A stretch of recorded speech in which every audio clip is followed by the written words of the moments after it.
Muy buenos días, bienvenidos a otro webinar de Jam, un espacio donde especialistas dan toda la información necesaria sobre aspectos específicos para que las empresas españolas puedan exportar y puedan tener presencia en otros mercados. Hoy, de esta forma específica, vamos a hablar de las claves para vender con éxito en Europa a través de los canales B2B y B2C. Y para ello nos acompañan Nuno Martins. Nuno Martins es director de Marketing, Communication and Business Development en DHL Express desde 2013.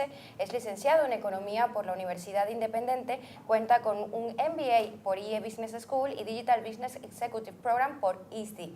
Nuno ha trabajado en DHL desde el año 2001, ocupando diversos puestos en Lisboa y también en Bruselas, donde fue responsable de Sales Program Implementation para las áreas de venta de toda Europa. En DHL Express, Nuno ha ocupado diversos cargos relacionados con marketing y ventas, incluido el desarrollo de nuevos productos y la implementación de soluciones específicas para el e-commerce, además de ser profesor en diversas universidades sobre este tema y un continuo invitado en foros y jornadas cuando de logística y transporte se habla. También nos acompaña Ignacio Jiménez. Es director general de Iberinfor Internacional.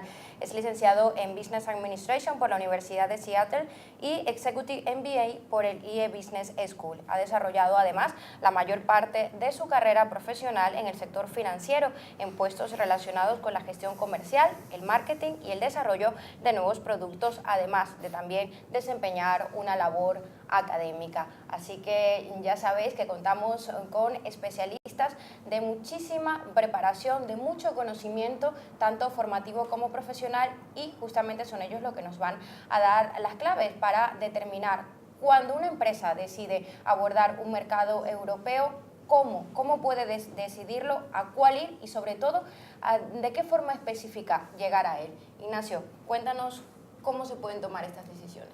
Lo primero es saber qué demanda existe en ese mercado para el producto o servicio que ofrezco. No tiene sentido abordar un mercado únicamente porque me gusta más, me llama más la atención un determinado país. Tienes que tener en cuenta esas dimensiones internas en cuanto a la demanda y competencia que existe. Con lo cual hay que hacer un análisis previo. Hay cosas que podemos hacer de manera muy sencilla. Google Trends, por ejemplo, nos permite saber con una determinada palabra clave. Si estamos buscando zapatos, buscamos la palabra zapatos en alemán, por ejemplo, como podemos comprobar qué número de búsquedas hay sobre zapatos en Alemania, o en Francia, o en Italia. Luego necesitamos identificar si esto lo vamos a hacer de forma directa, es decir, vamos a intentar exportar a través de un canal puramente online, o vamos a contar con medios físicos en los que tenemos que apoyarnos con un partner local. Ahí es donde empresas como nosotros podemos ayudar en esa parte de identificar qué empresas hay ahí fuera con las que hemos identificado que podríamos colaborar, si son empresas con las que podemos desarrollar una relación a largo plazo, son empresas en las que nos podemos fiar, son empresas en las que podemos construir una relación en la que podamos plantear algo en el largo plazo sin la sorpresa de que la empresa, por dificultades o porque realmente tenga una forma de entender los negocios poco seria y nos encontremos con problemas a futuro. Luego, ya si hemos conseguido más o menos identificar cuál es el mercado, cuáles son los canales, creo que hay otra parte importante y es ya dedicarnos a identificar ese mercado potencial.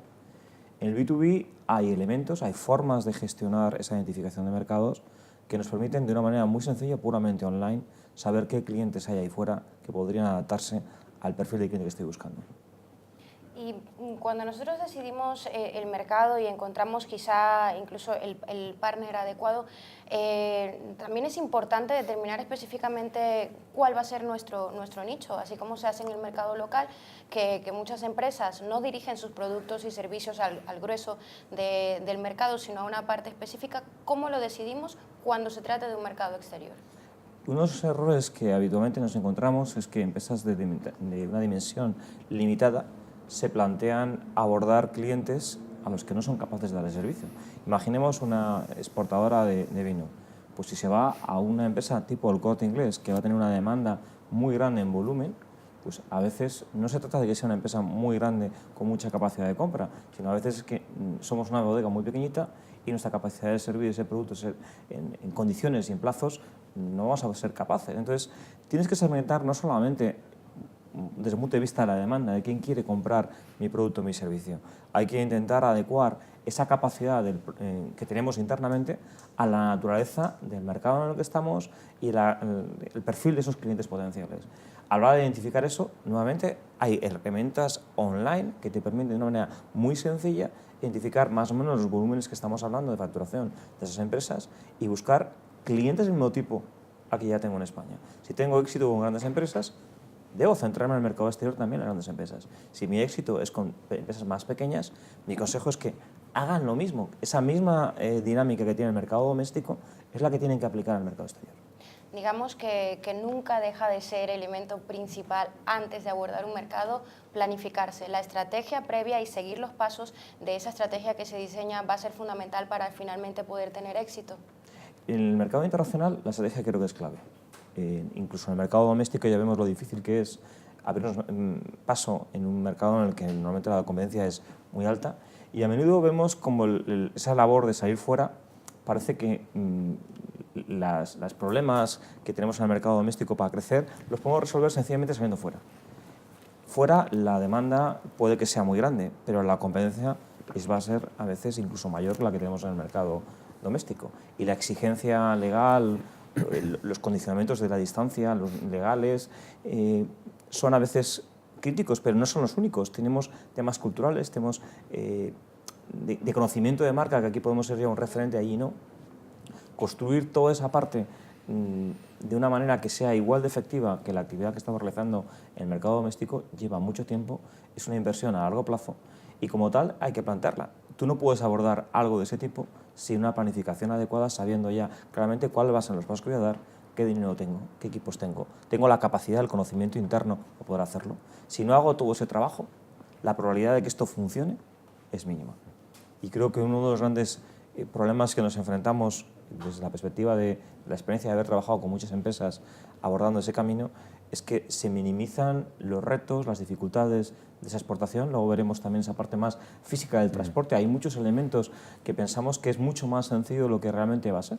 Y eso estamos hablando de mercados europeos donde realmente ya llamar exportación una venta a Portugal, pues para una empresa que viva o que esté ubicada en Extremadura es más fácil vender a un cliente en Lisboa que a uno en Alicante, que está mucho más lejos físicamente. Esas barreras culturales, esas barreras técnicas hacen que sin una adecuada planificación y estrategia que nos permita anticiparnos y tener ya, de alguna manera, al menos los elementos clave controlados. Surgirán cosas nuevas, pero los tengo controlados. Es decir, que no se trata de evitar los riesgos, no se van a poder evitar, pero se puede calcular qué riesgos nos vamos a encontrar y prever la forma de hacerles frente. Y esto tanto en el mercado B2B como en el B2C.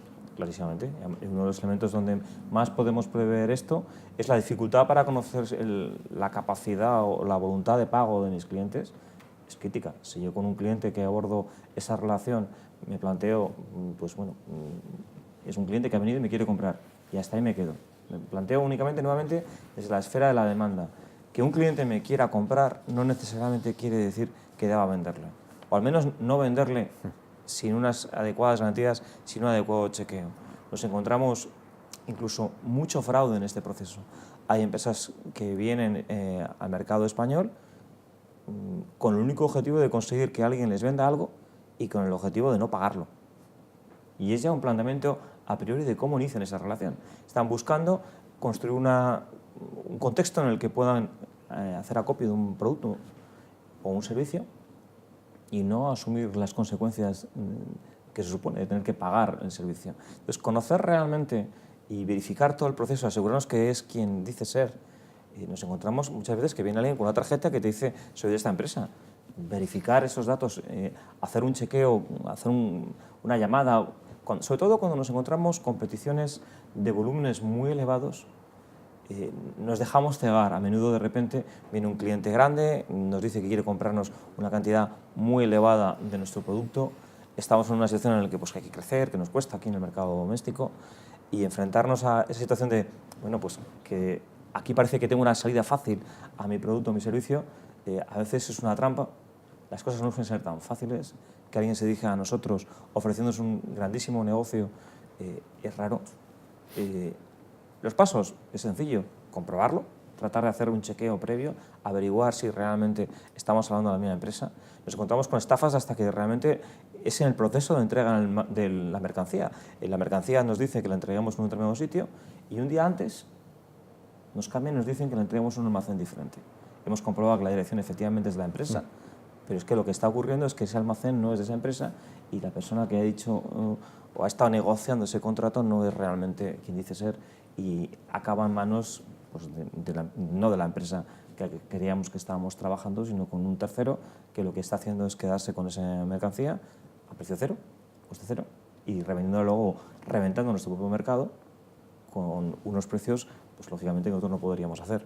Luego, si incluso ya si tenemos ese cliente, que es un cliente que es quien dice ser, es un cliente que realmente podemos verificar que existe y que es un cliente que tiene una buena trayectoria, es algo que nos parece complicado, pero es que es un coste ridículo para el esfuerzo que supone montarte una operación de internalización. Si no estamos haciendo ese ejercicio básico de averiguar con quién trabajamos, tendremos un problema. A mí me sorprende la cantidad de iniciativas que hay de identificación de nuevos mercados en las que el criterio de búsqueda de nuevos partners, nuevos clientes, no ha tenido como criterio de entrada también ese nivel, esa capacidad de pago, esa solvencia. Es algo que es que verdad, que es algo fácil de hacer. Es algo que en un par de minutos podemos saber qué mercado potencial solvente hay. A menudo esto se produce porque son áreas de marketing, de desarrollo las que inician ese tipo de acciones. Entonces hacemos el trabajo al revés, es decir, hacemos todo el esfuerzo de identificar quién quiere comprarnos, llegamos a acuerdos que son muy costosos porque significa muchas veces desplazamientos, negociaciones largas, traducción de contratos y ya en el último proceso de repente alguien va al área financiera y le pregunta, oye mira ya tengo este cliente y nos quiere comprar, esta es la cantidad del producto y el área financiera es cuando hace el chequeo. El chequeo al final de todo ese proceso, cuando deberíamos haberlo hecho al principio y habernos ahorrado muchísimo tiempo, muchos costes de algo que a priori podría haber sabido el director financiero, es muy probable que te hubiera dicho a esta empresa no. Bien, ya han escuchado que para tener éxito, cuando se decida a qué mercado acudir, qué socio encontrar, cómo determinar si podemos prestar el servicio o enviar efectivamente el producto, hay que planificarse y hay que calcular los riesgos. Los riesgos siempre van a existir, pero se puede hacer frente a ellos y se puede minimizar. Y sobre todo es importante también tener conocimiento de cuáles son todas esas variables que involucra la internacionalización. Y una de ellas, una fundamental, es la logística y el transporte. Y por eso quiero consultarte, Nuno, ¿cuáles son esas herramientas, esos servicios de los cuales puede disponer una empresa para efectivamente poder abordar de forma exitosa a través de la logística y el transporte un mercado europeo? Bueno, buenos días. Bueno, yo creo que, bueno, como decía Ignacio, yo creo que en la parte logística también la planificación es importante, ¿no? Yo creo que es parte de esta preparación de la salida al exterior. Hay varias cosas que hay que preparar, entre ellas también los temas logísticos, ¿no? Es verdad que la Unión Europea, en cierta forma, es algo más sencillo por la cercanía y por la no existencia de aduanas de momento. Bueno, y ahora con el Brexit parece que va a cambiar, o casi no hay barreras aduaneras, excepto algún otro país. Pero sí hay diferentes tipos de transporte, modelos de transporte que hay que tener en cuenta, costes, tiempos de entrega. Todo esto es importante dependiendo del tipo de operación, ¿no? Digamos que en un negocio B2B tradicional, desde el momento en que participamos en una feria internacional ya necesitamos transporte, ya necesitamos enviar muestras. Si todo va bien, identificamos compradores o potenciales compradores que sean solventes, pues necesitaremos también mandarles producto para que lo vean, para que lo prueben. Ahí también hay transporte y luego ya, pues si hay una venta, ya un comercio ya recurrente, pues hay necesidad de estar mandando producto con cierta frecuencia. Entonces, en cada una de estas fases, digamos, sea para abrir un mercado o sea ya para un mercado ya existente, pues voy a necesitar transporte y hay diferentes modelos de transporte que se pueden adaptar mejor. Por ejemplo, para mandar una muestra a un comprador, a un potencial comprador que lo haya identificado, pues me conviene que sea un transporte rápido, urgente, porque además posiblemente la cantidad de mercancía que voy a mandar es pequeña. O sea, voy a mandar posiblemente pues un pequeño paquetito o dos, con un producto, sea vino, sea aceite o sea incluso ropa, pues voy a estar mandando muy poco. Y lo normal es utilizar un transporte urgente donde tenga controlado todo este proceso, tenga el seguimiento, sepa en todo momento dónde está el transporte y que llegue rápido y sobre todo que llegue en perfectas condiciones y que sea una primera tarjeta de visita hacia este potencial comprador. Entonces me interesa que llegue muy bien y muy rápido, ¿no? Si luego ya estoy mandando pues, bueno, más productos y, oye, pues le ha gustado el vino, pues me pide unas cuantas botellas, un pallet de vino, pues bueno, ahí ya, además de un transporte más aéreo, más urgente, pues ya tengo la opción de, en Europa, de hacer un transporte terrestre que me llevará más tiempo, pero en cambio me saldrá más económico, ¿no?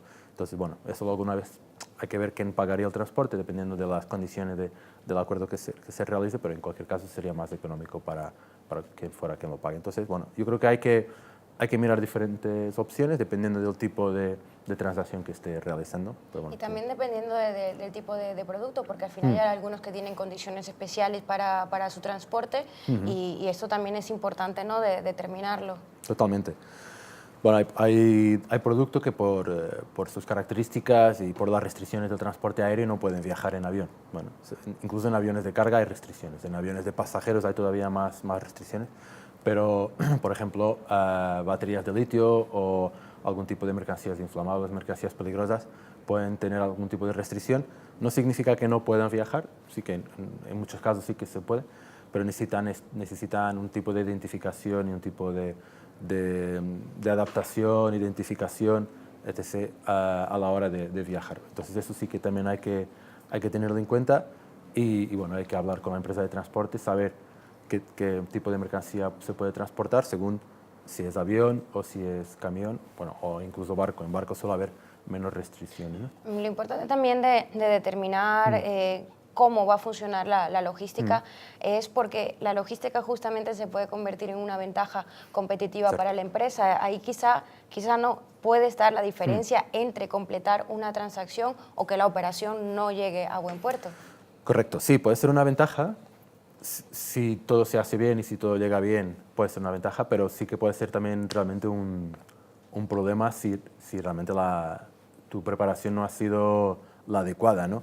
Si al final tienes más costes porque la mercancía tiene que parar en un aeropuerto porque se tiene que hacer una inspección, o si porque la aduana te para la mercancía porque falta un documento, pues realmente deja de ser una ventaja cuando realmente has contratado un servicio urgente y dices, bueno, aviso a mi cliente que la mercancía va a llegar en un día, en 2 días, pero luego realmente ha habido algún problema, pues se puede convertir en todo lo contrario, más allá de una ventaja, ¿no? Entonces yo creo que es importante tener esa preparación bien hecha y hablar con la empresa de transporte para poder asesorarse, ¿no?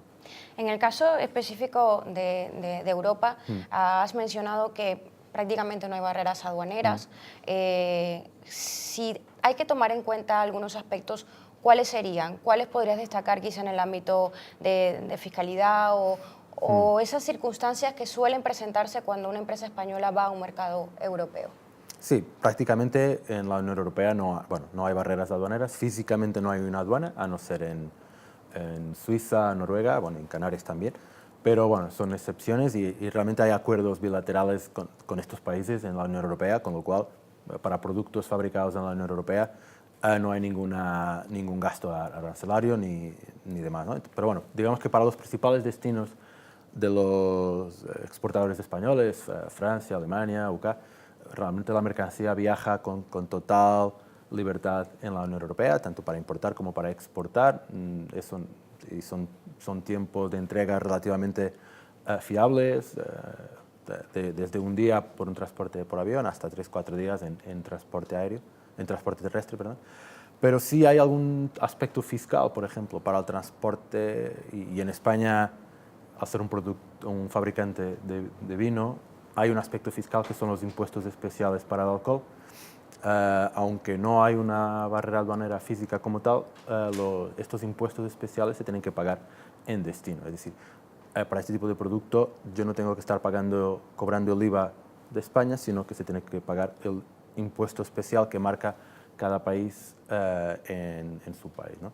Entonces, bueno, esto aplica también al tabaco y a carburante. Entonces, este tipo de productos sí que tiene una fiscalidad diferente, aunque no tiene nada que ver con transporte, ni se paga como en otros países donde hay una frontera física, una barrera física, se pagaría la entrada a través de la aduana. Aquí, al no haber esa barrera física, es un proceso puramente fiscal y que se tiene que hacer a través del importador en destino. Bueno, eso sería un tema que había que tener en cuenta para, sobre todo lo que digo, fabricantes o productores de vino, que hay mucho en España. Efectivamente. Y ahora vamos a pasar a un aspecto dentro de la logística y el transporte que entiendo se ha incrementado mucho porque justamente las ventas a través del mercado online, del canal online, se han incrementado también recientemente. Esto cada vez va a más. Sí. ¿Cuál es la experiencia que tenéis vosotros en este sentido? ¿El e-commerce se ha incrementado en Europa? Muchísimo, vamos, lleva creciendo, el e-commerce lleva creciendo en torno a un 20% los últimos años. Las previsiones son que siga en esta misma línea los próximos 2-3 años. Es verdad que, bueno, que un crecimiento de 20-25% no podrá sostenerse durante muchos más años, pero bueno, de momento las últimas previsiones es que hasta 2020 siga creciendo en esta línea. Y Europa, bueno, Europa dentro de... Es uno de los mercados más avanzados. Después de Estados Unidos, China, están los mercados europeos como los que más han crecido y más han desarrollado tanto compra y venta de e-commerce. Y España, pues España también se está beneficiando mucho. Muchas empresas españolas o bien que ya vendían de forma tradicional, B2B, que ya tenían sus canales más tradicionales, han dado el salto también a la venta online y, bueno, y han surgido muchísimos vendedores, páginas web que se dedican solamente a la venta online y, bueno, y algunos de ellos incluso luego han hecho el proceso al revés de pasarse también a la venta física, ¿no? Entonces, sí, sin duda es un cambio, es un reto y en la logística también afecta mucho, sobre todo... ¿Se ofrecen las mismas soluciones o hay soluciones especiales en este caso? Lo que es transporte como tal, yo diría que sí, o sea, el transporte terrestre y transporte aéreo, menos el transporte por barco, a no ser que esté vendiendo online B2B, que también podría darse el caso, pero si hablamos de venta a particulares, las opciones de transporte sí serían las mismas, no se ha inventado ningún método de transporte a nivel internacional, pero sí la forma de entregar ha cambiado mucho, ¿no? Y ahí es lo que hay que tener en cuenta. Entonces, los hábitos de entrega o las formas de entregar al cliente ya no es una empresa, ya estoy entregando a un particular. Las empresas normalmente están abiertas pues, en el horario que todos conocemos, de 9 a 6, depende de cada país, pero bueno, y los particulares justo en ese horario no suelen estar en casa. Entonces esto ha hecho con que todas las empresas logísticas se hayan tenido que adaptar, que buscar nuevas alternativas para poder entregar con éxito y satisfactoriamente a estos particulares y, bueno, y se han incorporado muchísimas opciones de entrega, desde pues, recogidas en puntos de conveniencia, desde entregar a un vecino, al portero, desde pues, poner una determinada franja horaria de entrega. Bueno, digamos que hay muchas opciones y a día de hoy pues, todo esto es prácticamente casi automático y en tiempo real, es decir, desde el momento en que un alemán compra en una página española, a la hora siguiente ya está recibiendo un mensaje con las distintas opciones de entrega, por si no va a estar en casa, qué opción prefiere. Le aparece un mapita con los puntos de conveniencia más cercanos para que él pueda elegir. Digamos que todo esto ha ido cambiando y adaptándose de cara a que la entrega sea lo más exitosa posible. De hecho, cuando veíamos estudios sobre e-commerce internacional, sobre cuáles eran las principales barreras, muchas estaban relacionadas con el transporte, la experiencia de entrega, luego pues que me van a entregar y no estoy, tengo que volver a llamar. Bueno, todo este proceso se ha ido mejorando y a día de hoy pues todo es mucho más automático. Hace con que también la experiencia de compra en general es mucho mejor y esto pues no deja de beneficiar a quien vende y también a las empresas de transporte, que al final pues conseguimos ser más eficientes y efectivos en todo esto, ¿no? Esto ha cambiado mucho y lo que hay que tener en cuenta es que cada país es diferente un poco, ¿no? Y por ejemplo, estamos hablando de Europa, ¿no? Los alemanes tienen una red de puntos de conveniencia muy extendida en su país, ¿no? Y están muy acostumbrados a ir a recoger a estos puntos. Entonces, poder ofrecer esta alternativa en mi página web es fundamental. En Inglaterra pues se entrega mucho a vecinos, en Francia hay otras formas de entregar, y si vamos fuera de Europa, entonces pues todavía cambia más, ¿no? Yo creo que una página web que venda, que esté pensando en vender a algún mercado europeo, también dentro de su estudio también debe pues incorporar este aspecto. ¿Cuáles son los hábitos desde el punto de vista de recogida de mercancía? ¿Cómo está la red? ¿Qué debo de ofrecer en mi página web para poder adaptarme pues, a estas necesidades, ¿no? Digamos que esas también son parte de las recomendaciones que se les da a una empresa que empieza a vender online, que conozca profundamente cómo funciona el sistema del país al que se va a dirigir. Cierto, correcto. Sí, nosotros siempre recomendamos que se mire cuáles son las alternativas, cuáles son las redes que hay de puntos de recogida, o si, por ejemplo, en el tema de devoluciones también hay países donde están mucho más acostumbrados a hacer devoluciones, y eso hay que tenerlo en cuenta en tu estrategia comercial también, ver cómo está tu competencia en ese aspecto, y también desde el punto de vista de rapidez de entrega al mercado, ¿no? Dependiendo de tu producto y dependiendo de tu competencia en ese país, te puede interesar pues, que entregar en 24 horas o, en cambio, si tu estrategia es otra, pues tener un método de transporte más económico. Nosotros siempre, una de las recomendaciones que damos a quien vende online es siempre ofrecer las dos alternativas de transporte. Una alternativa más económica, que tarda más días en llegar, pero es más económica, y esto te permite llegar a compradores que sean más sensibles al precio y que vean pues, un coste de transporte más económico, incluso gratis, y que digan, pues me interesa. Pero en cambio hay otro mercado de gente que compra por la urgencia y que lo quiere tener ya, o porque no lo encuentra en su país, o porque ve el producto, le gusta y es un regalo, o es algo que necesita con cierta urgencia, entonces está dispuesto a pagar un poco más por el transporte y lo va a hacer porque lo necesita. Entonces, a día de hoy, pues tener estas diferentes opciones es lo adecuado, nosotros creemos, porque no te dejarías fuera ni uno ni los otros, ¿no?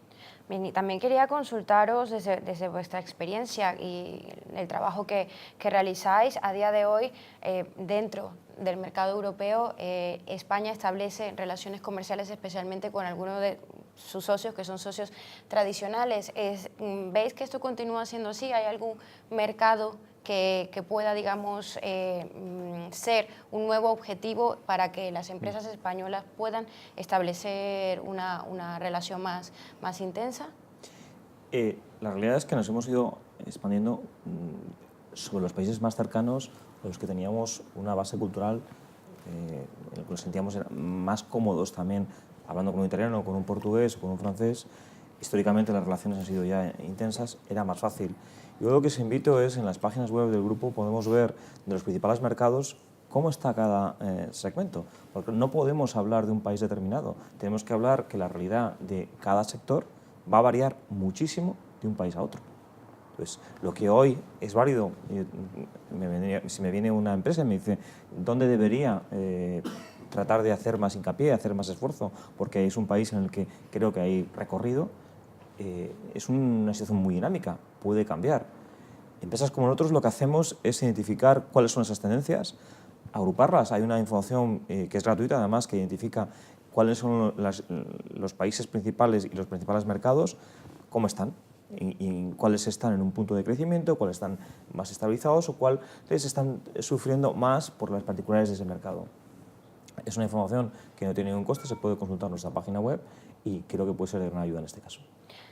Y vosotros entiendo que también evidenciáis un poco también esa tendencia de socios tradicionales, porque entiendo que desde España haréis más envíos. Sí, sigue siendo tanto envíos a empresas como envíos a particulares. Yo creo que ahí los principales países siguen siendo los de siempre. Es verdad que con Internet pues te permite llegar quizá a otros mercados donde antes costaría más, ¿no?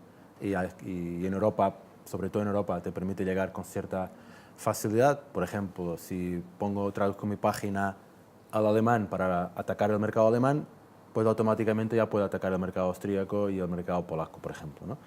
Lo mismo con el inglés, que puedo llegar a algún mercado otro más allá del propio UK, Irlanda, etc., ¿no? Pero bueno, digamos que el foco siguen siendo los mercados grandes, ¿no? Es verdad que luego, pues bueno, a lo mejor antes con la venta tradicional necesitaría un distribuidor en cada país, porque si ataco a Alemania, a lo mejor ese distribuidor solo tiene Alemania, necesitaría algo para Austria.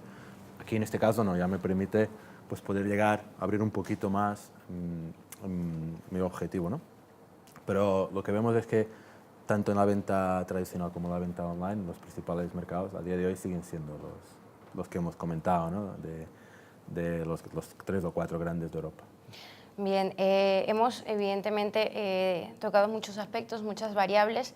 Si hacemos, digamos, si hacemos una recopilación y le decimos a las empresas que nos están escuchando un consejo para abordar un mercado europeo o un primer paso, una clave, que se tengan que quedar con esa información para empezar, ¿qué podríamos decirles?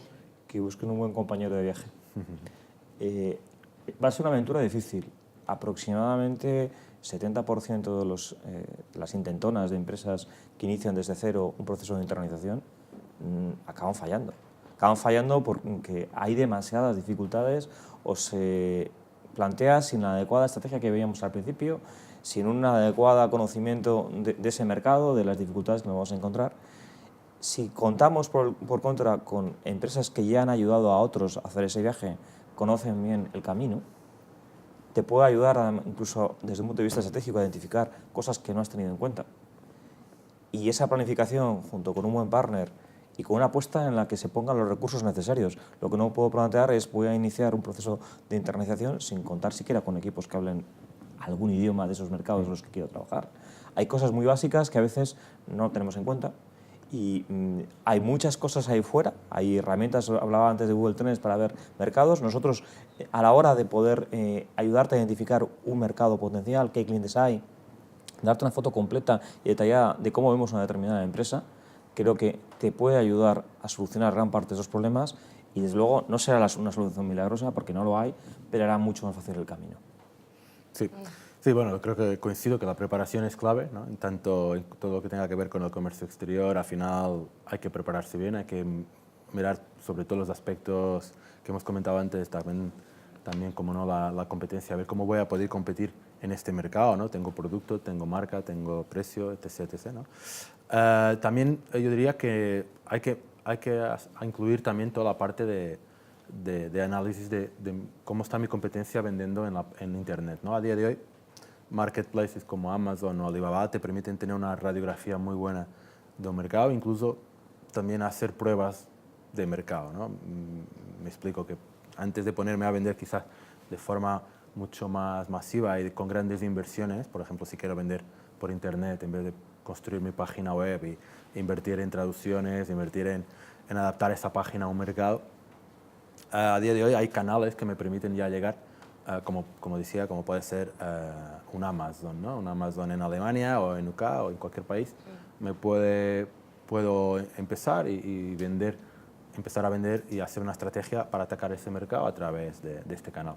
Si veo que va bien, si veo que mi producto entra, si veo que estoy llegando, pues ya puedo plantearme otra estrategia o bien tanto seguir con el modelo online por Amazon a través de un canal propio o bien incluso buscarme poder venderlo a través de otros canales en el país, ¿no? Yo creo que a día de hoy hay que contemplar también esta estrategia en el plan de preparación y en el plan de entrada a un determinado país, que es una herramienta muy potente y que permite...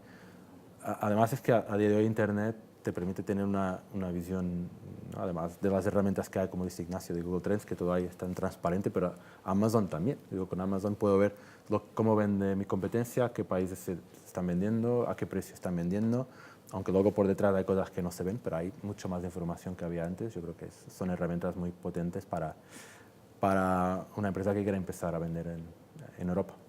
Perfecto, pues muchísimas gracias. Vamos ahora a dar paso a algunas de las preguntas que nos llegan. No vamos a poder atenderlas todas por cuestión de tiempo, pero no os preocupéis porque se le dará respuesta una a una.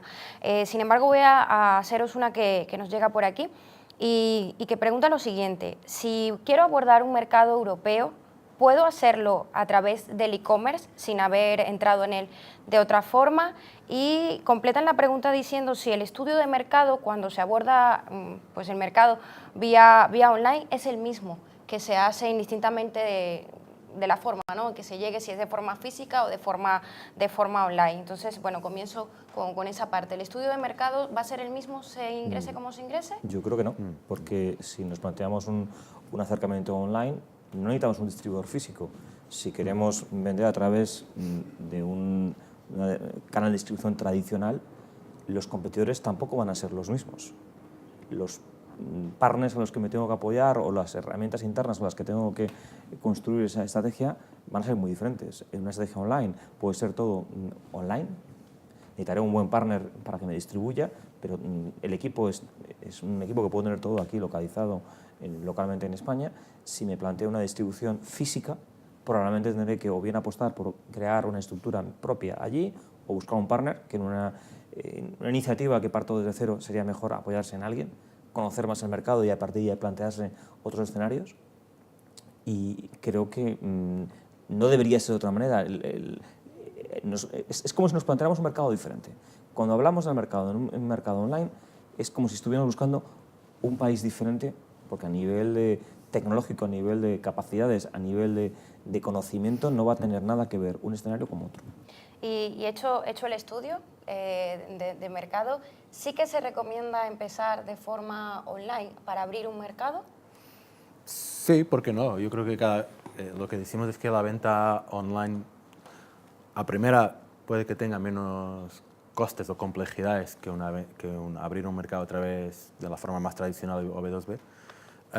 Sí es cierto que también hay que analizarlo bien, ¿no? Pero bueno, a día de hoy lo que vemos es que hay cada vez más empresas que se empiezan a vender online y luego cambian, si va bien, cambian al otro modelo. Entonces, digamos que se ha dado un poco la vuelta al tema.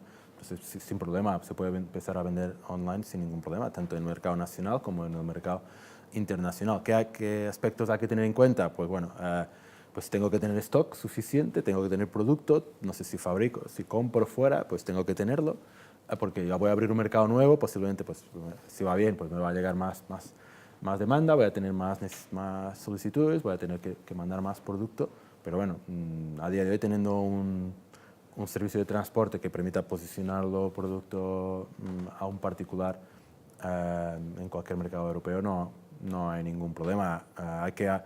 Hay que hacer una estrategia de marketing adaptada a ese país, ¿no? Pues sea bien a través de una página propia o a través de un marketplace, pues tengo que tener posiblemente mi producto, depende del producto que venga, pero tema de traducciones, si es por ejemplo un aparato electrónico, posiblemente necesita algún tipo de instrucciones en el idioma del país o algún tipo de etiqueta que tenga que cambiar. Pero bueno, más allá que eso no creo que tenga mucho más problemas. Y luego eso sí, apoyarse en buenas agencias, porque al final si estoy empezando a vender en un país, nadie conoce mi producto, nadie me conoce, tengo que darme a conocer, tengo que apoyarme pues, en algunas estrategias de marketing, sea bien a través de Google o a través de redes sociales para poder dar a conocer mi producto. Y eso yo creo que a día de hoy es la clave, más allá de que tenga un buen producto, que tenga un buen precio, y etc. Pues poder, si estoy vendiendo puramente online, poder dar a conocer mi producto, ¿no? Ya os digo, si vendo a través de un marketplace, tampoco es solo llegar y poner el producto ahí en Amazon y ya se va a vender. Bueno, es verdad que Amazon tiene millones y millones de visitas todos los días, pero también tiene millones y millones de productos. Y claro, y de competencia y seguramente pues unos cuantos con un precio mejor. Entonces también hay que hacer dentro de Amazon, hay que hacer. Amazon ofrece opciones de marketing, ofrece posibilidad de contratar banners, o sea, hay estrategias dentro también para poder gastarse el dinero, que es lo que al final hay que hacer, ¿no? Y invertir en marketing, ¿no? Yo creo que es la clave, ¿no? Que es ser capaz de dar a conocer mi producto.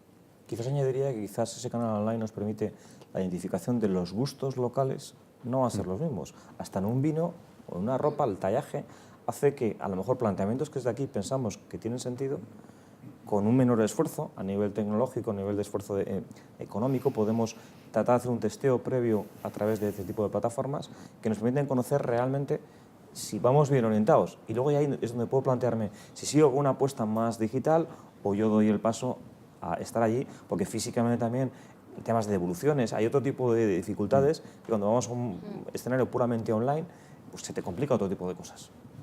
Bien, pues muchísimas... ¿Sí? ¿Querías agregar No, algo? bien. Pues muchísimas gracias, Nuno Martins de DHL, Ignacio Jiménez de Iberinfor, por poner ese punto de claridad. Cuando una empresa española quiere abordar un mercado europeo, efectivamente está bajo el paraguas de la Unión Europea, con normativas similares, pero no deja de tener cada mercado especificidades que hay que tener en cuenta para poder determinar a qué segmento se va a dirigir, si mi producto o servicio efectivamente puede tener salida en este mercado de destino, y también tomar en cuenta que cuando se habla del e-commerce, del mercado online, hay que tomar previsiones distintas porque se habla de un mercado distinto. Parte de las conclusiones de lo que nos han contado los especialistas, y como os decía, vuestras preguntas van a ser posteriormente respondidas una a una. Muchísimas gracias por acompañarnos.